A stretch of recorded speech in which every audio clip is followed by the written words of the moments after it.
La création attend avec impatience la révélation des fils de Dieu. Quelle merveille le Seigneur fit pour nous. La graine a poussé, elle est devenue un arbre.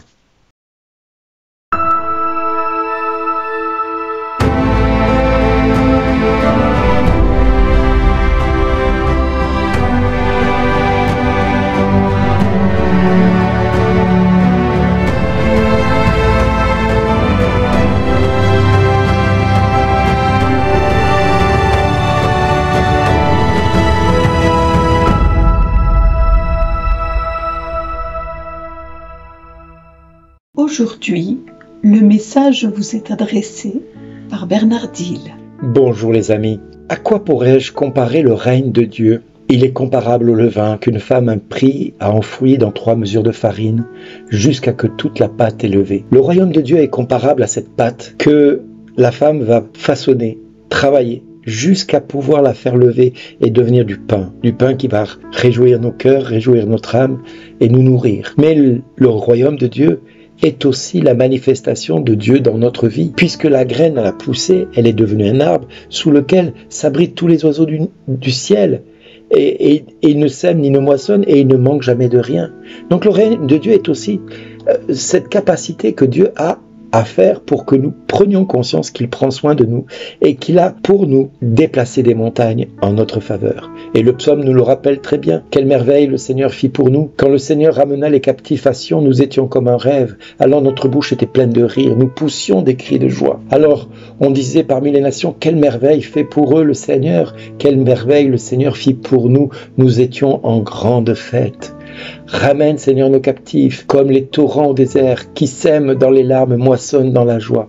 Il s'en va en pleurant, il jette la semence, il s'en vient dans la joie, il rapporte les gerbes. Le psaume est magnifique et nous invite vraiment à espérer que tout ce que nous vivons n'a pour seul et unique but de nous faire désirer d'accéder au royaume de Dieu. Et du reste, la création tout entière aspire à voir la révélation des fils de Dieu. Et Paul nous le dit dans Romains 8, 18 à 25, nous dit ceci: « J'estime qu'il n'y a pas de commune mesure entre les souffrances du temps présent. » C'est quand même incroyable.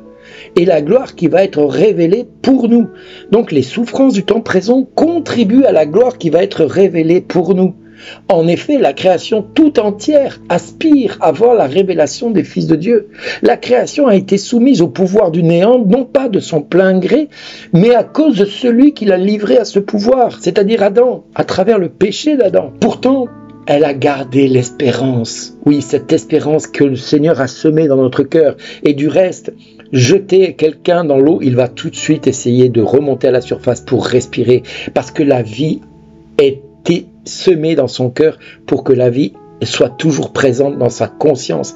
Et l'être humain qui n'est pas habité par un démon va chercher toujours à vivre et à se construire et à réaliser des choses pour Dieu, pour lui-même, pour sa famille, pour sa communauté, pour son église, pour son quartier, pour sa ville, pour son pays. Mais il va toujours se battre pour la vie. Et pourtant, cette graine qui a été semée, elle a garder en elle cette semence d'espérance, d'être elle aussi libérée de l'esclavage, de la dégradation. Parce que la graine, quand elle tombe en terre, elle va comme pourrir et se désagréger pour devenir une plante. Et bien même cette graine qui est appelée à disparaître, n'est pas appelée à disparaître n'importe comment.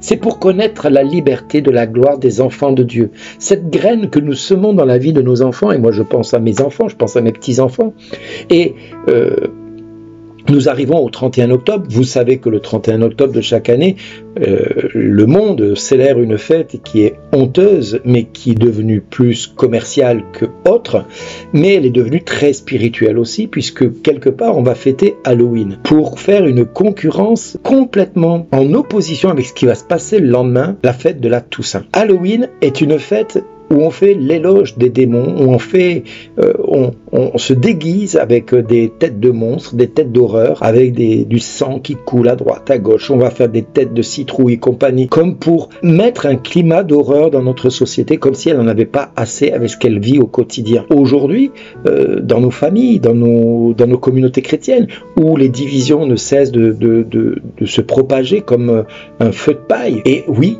l'esclavage au péché conduit à cette dégradation de la nature. Et pourtant là, Dieu nous dit que cette graine va porter du fruit et elle va donner la gloire aux enfants de Dieu. Cette graine, elle est capable, nous le savons, d'apporter avec elle les douleurs de l'enfantement qui durent encore pendant quelques temps. C'est pour ça que Paul parle au début de la lettre aux Romains. J'estime en effet que les souffrances du temps présent sont sans comparaison avec la gloire qui doit être révélée pour nous. Nous voyons bien que cette douleur d'enfantement que la société est en train de porter aujourd'hui est en train de venir à son apothéose, et nous allons voir dans notre société des choses se passer, et je vous l'ai dit il y a quelques jours, qu'il y a de fortes chances que tout va venir du Moyen-Orient, parce que se lève un conflit générationnel, un conflit de civilisation, un conflit de religion. C'est une guerre de religion qui est en train de naître dans notre société, qu'on le veuille le reconnaître ou pas.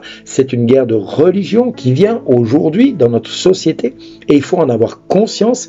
Mais c'est là où le chrétien doit être sage et intelligent. Il doit intercéder pour que l'amour de Dieu triomphe de toutes ces guerres qui vont se servir de Dieu à des fins, on va dire, opportunistes, à des fins mercantiles, cupide, et vraiment avec une acidité digne de toutes les horreurs que le monde a pu connaître jusqu'à aujourd'hui. Oui, cette guerre va prendre des proportions de plus en plus importantes. Elle va commencer par le Moyen-Orient, parce que ça ne peut pas commencer d'ailleurs, ça ne peut venir que de là. Les conflits sont trop sous-jacents depuis trop longtemps, et aujourd'hui ça va éclore. Sachons simplement garder les yeux fixés sur Jésus et gardons confiance, parce que Jésus nous dit que les douleurs de l'enfantement passeront par là pour être avec nous. Cette capacité de dire « Abba, Père ». Et c'est là où tous nous allons nous retrouver un jour devant le trône de Dieu à crier « Abba, Père ». Alors frères et sœurs, réjouissons-nous, parce qu'il ne nous faut pas désespérer, il nous faut espérer, espérer et espérer encore, parce que cela conduit à la révélation des fils de Dieu. Soyez bénis et merci d'exister.